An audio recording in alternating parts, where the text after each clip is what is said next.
All right, this is just I still have some coffee left. So this is a bonus video for the 10 people that watch these. So I have also ideas to save entire film franchises. And the number one franchise that needs to be rescued, Sex and the City. I'm joking. Terminator. And this is how you do it. All right? You can't do the cat and mouse plot anymore. You can't do it. Unless you just like, you've been dangling that future war carrot for my entire life. If you just do a full-on retro 90s style futuristic post-apocalyptic battle with actual lasers,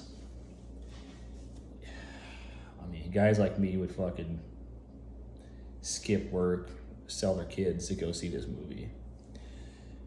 You gotta, like all the woke stuff, you wring it out like a sponge, get rid of all that. Men are men, women are women.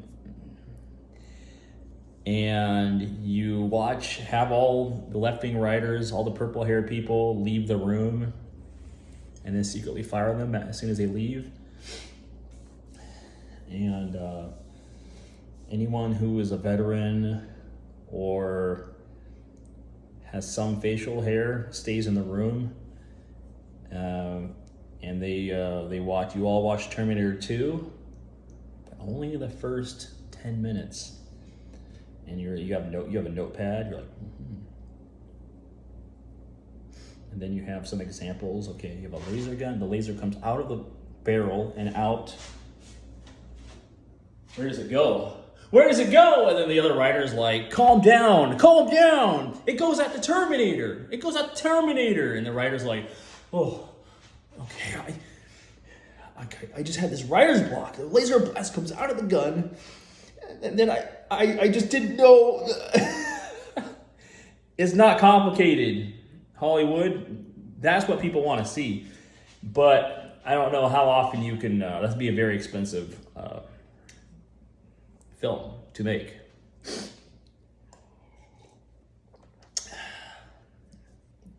That'd probably be the most expensive movie ever made. Rightfully so. But here's how you would save the Terminator franchise and not make it a cat and mouse game every fucking movie. Time travel. The answer is in the entire plot point of the movie, or the MacGuffin. I don't know what you want to call it. Because without time travel, the Terminator franchise wouldn't exist. You have to have time travel. Time travel's actually more important than even the Terminator itself, or than the idea of the Terminator. So here's what happens. Skynet it's obvious in the first, especially the first two movies. I think they even mention it. Skynet sent back many different Terminators. It was almost like spray and pray with like a fucking shotgun and bird pellets. Like, they didn't know exactly where John Connor was, or the first they went for Sarah Connor. But then I think you learn in Terminator 2 that they sent multiple Terminators back, multiple variants, to different timelines and different locations to try to get like the whole damn family.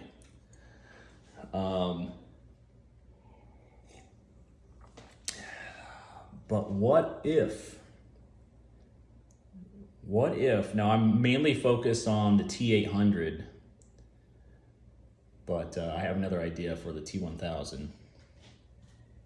What if they sent back, some of the Terminators they sent back didn't wind up where Skynet originally intended? Well, Joe Sixpack, that opens up everything. Every genre of movie is in play at this point. And the main one, I've seen some parodies where there's a parody of the Terminator showing up as Judas to kill Jesus Christ. I think that was Mad TV. But that got me thinking. Like, we all love the movie Gladiator. What, if you're watching this, you already connected the dots. What if the Terminator, instead of going to the correct timeline to kill Sarah and John, what if it slingshotted to the wrong timeline, far in the past, to ancient Rome? And basically, you could just steal things from the movie Gladiator, where maybe the Terminator materialized inside of a boulder, and then like there's these slaves hacking away at the rock, and then they find this like perfect sphere emptied into the rock face, and the guy, the camera's inside, it's just pitch black on the screen, and then you slowly see, this could be the opening of the movie too, you slowly see like a glimmer of light and a pickaxe, and the audience is like, I don't know what's going on. For this movie to work, minimal trailers. You want people to think they're in the present day. You're gonna defy their fucking expectations, Hollywood. That's what you're gonna do. In a good way, not like Ryan Johnson, that fucking piece of shit. I wouldn't trust that guy to fucking clean my ass. Fucking single-handedly destroy Star Wars, you little fuck. Little fat fuck. I hope you were bullied. Anyways, I got PTSD from, what was the second Star Wars? The Last Jedi? Whatever the fuck it was. The last time I watched a Star Wars movie, that they should have called it. You fucking fat little fuck. Ryan Johnson. But okay, the pickaxe is opening this, it's accessing this void, this spherical void, and you find out that it's some Roman slave. And then like the camera turns around because the light is now like a spotlight shining through that hole, and it shows an Arnold Terminator, like naked, just crouched, because let's say the Terminator materialized in this area, but he didn't have the strength to, he knew, like the Terminators have they have the technology to know where the Earth's position is. Maybe it felt that the magnetic field was incorrect. It was definitely in the wrong location, and it had no access out. So the Terminator is not going to scratch and try to escape. It's just going to go into hibernation mode. So let's say this Terminator has been hibernating for hundreds of years, maybe thousands. And it's sitting there, like crouched down, in its pose, hibernation pose. I don't know if Terminators have that, but I just made it up. And this Terminator winds up. This is like some very futuristic technology. Like, and now I'm Charles Dyson, far ahead, like more advanced than anything we've ever.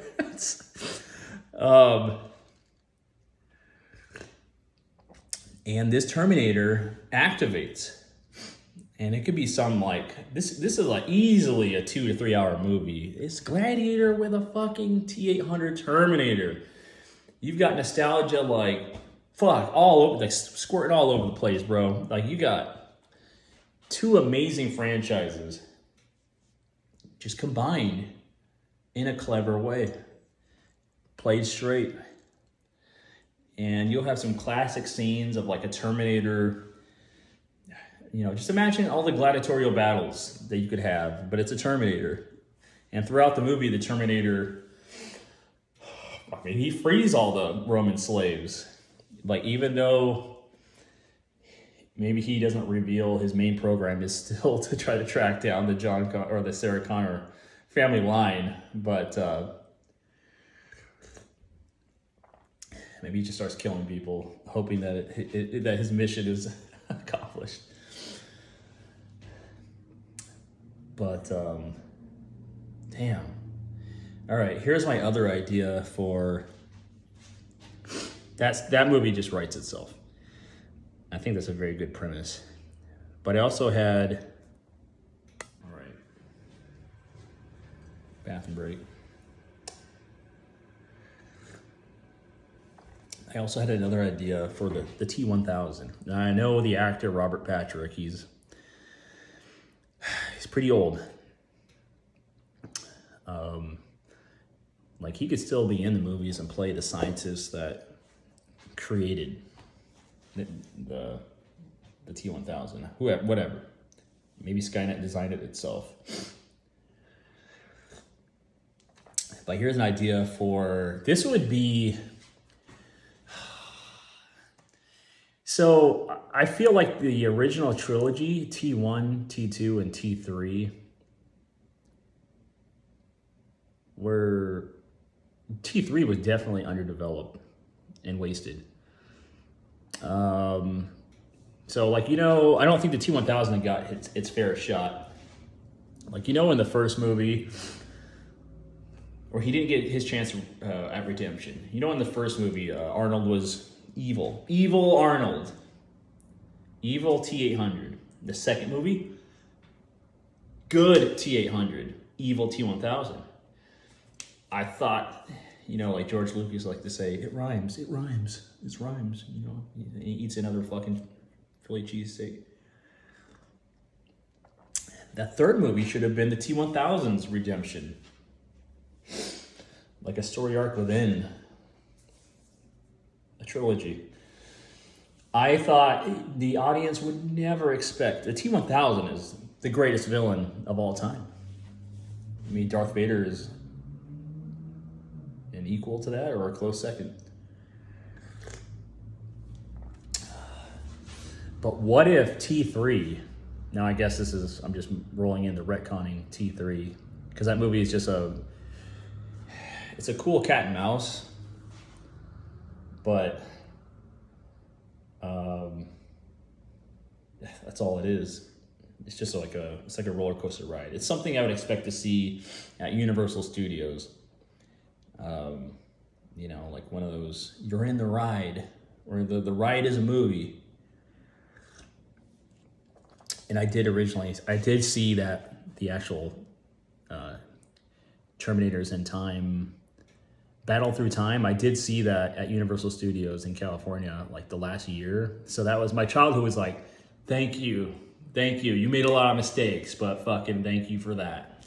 Because I had wanted to see that for my entire short life. I think I saw that back in 2012. That was awesome. But what I was saying, so the T-1000, what if he was good? What if the T-1000 was good? What would the story be like? It wouldn't be the same T-1000. That one got fucking annihilated. The T-800 did its job, along with Sarah Connor. And this is the idea I had, which coincidentally is also, I think it was the original idea for Rambo Last Blood, or Rambo, the one where the cartel attacks, like the most recent one. So here's a story. John Connor.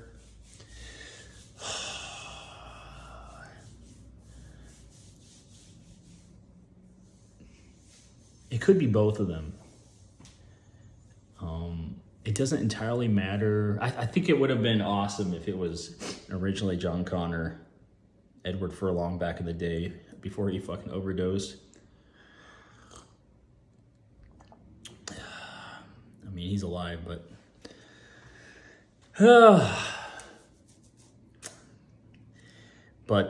so here's the story. The T-1000 is basically going to be the hero. John Connor like they had some. Sarah Connor had some. I think she was trained by one of her exes in like guerrilla warfare in South America. So this movie would take place in either Central or South America or the streets of Mexico. And so basically, there's a lot of threats outside of Skynet. The cartel is one of them. I know. Hot take. Controversial. For every person they hang from an overpass, the cartel donates like $1,000 to a in-need school.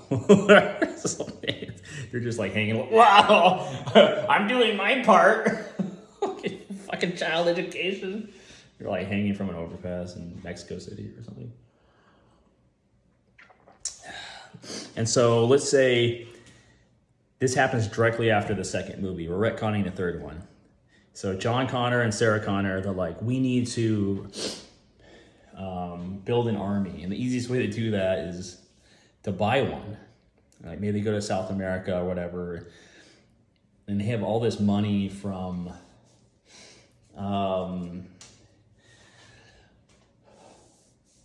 they just have a lot of money.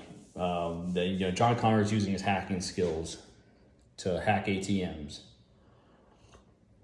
And they've amassed like a few $1 million. And they need to get an army together to take down the rest of the industries, the tech industries that are going to eventually create Skynet. And while they're in South America, let's say the cartel finds out they have this money, or they just, these gringos wandering around, they become a target themselves. And maybe Sarah Connor's ex, who's from Guatemala or wherever, there's a scene where he's getting like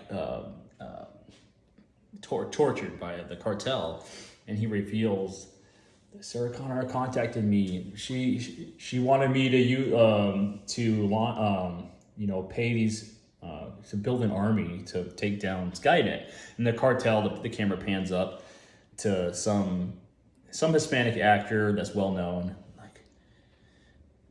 Sarah Connor, muerte. And so basically what happens is Sarah Connor and John Connor get taken hostage, kidnapped.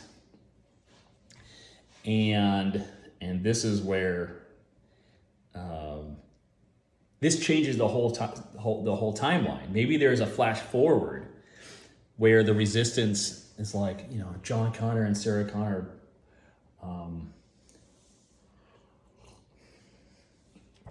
how would this work? Because I want the resistance to send back a T-1000, a fully functional T-1000. And this one's not a prototype. Like they got their hands on the finished version. But how would the future know that John Connor and Sarah Connor? Let's say in this timeline, Sarah and John Connor were kidnapped.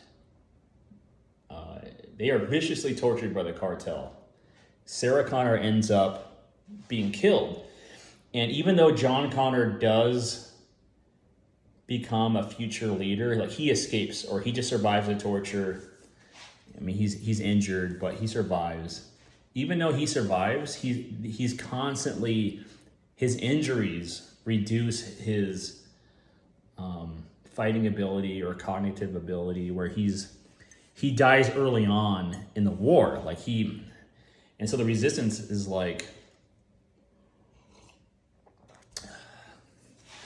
so John Connor made it to the future war, but due to his injuries from the torture and the cartel incident, this causes them to we need to save Sarah.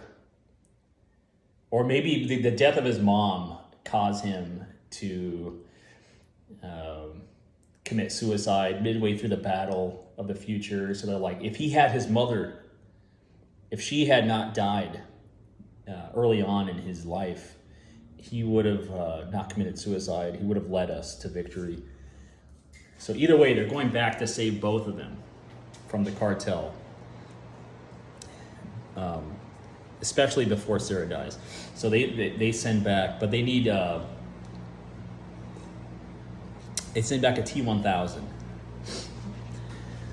And so you have the T-1000 rocking and rolling in like Mexico, Central America, South America, fighting the cartel, throwing knife daggers, and he's got a few more bells and whistles than in T2. I mean, come on, we have enough CGI. Just fucking make it look like Robert Patrick from T2. Don't make it some Asian guy. Don't make it. I mean, he can change his appearance, but his default appearance is Robert Patrick. I mean, oh my God, man, these fucking ideas are just so. They're eat low-hanging fruit, Hollywood. Low-hanging fruit. You could get guys like me in the theater. We'd skip work to go to the theater. We'd take out a loan to get like a ticket. You're not going to get me in the theater with like a female-led Star Wars movie.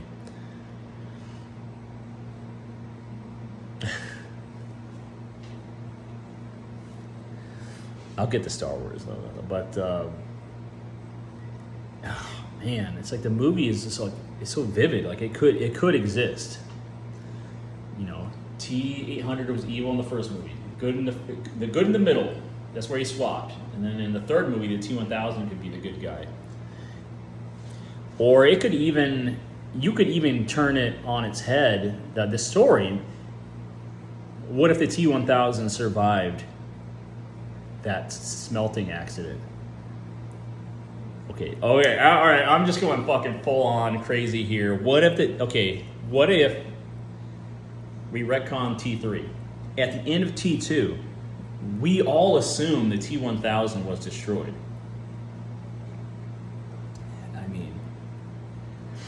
But what if it wasn't? Now, you remember at the end of, I don't know if it was Child's Play 3.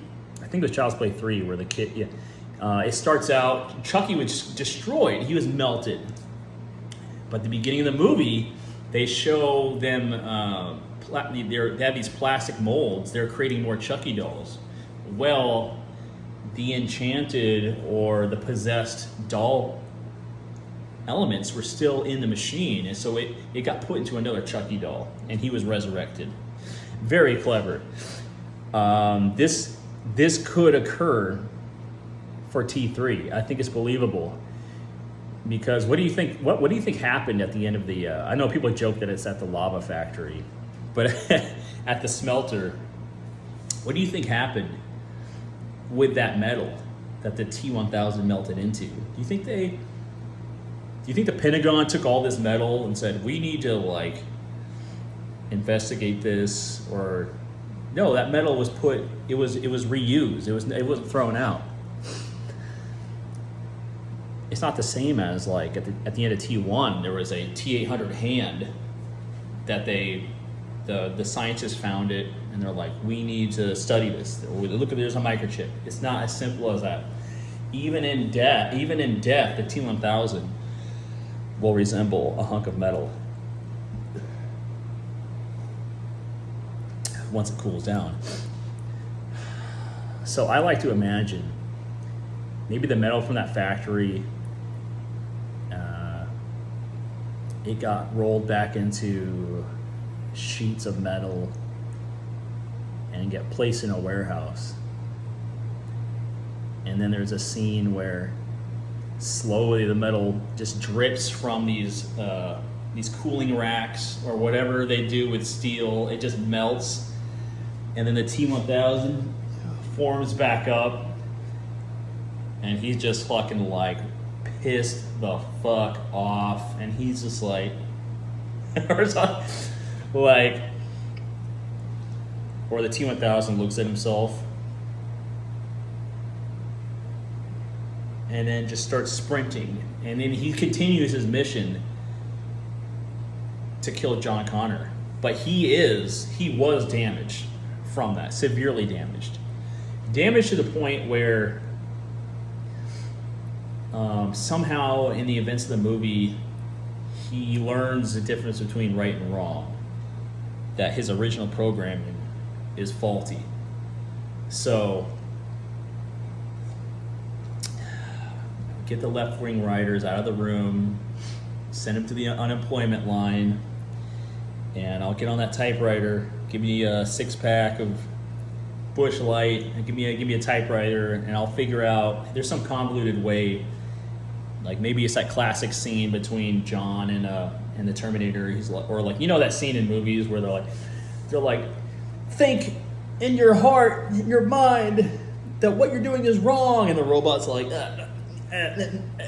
you know, something could occur where the T-1000, enough of his programming's been corrupted where he starts to rewrite his own mission, and he sees that John, that humans are, that murder is not. He becomes good.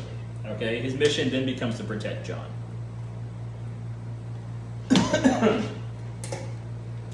And I need to have some awesome scenes of the T-1000 just.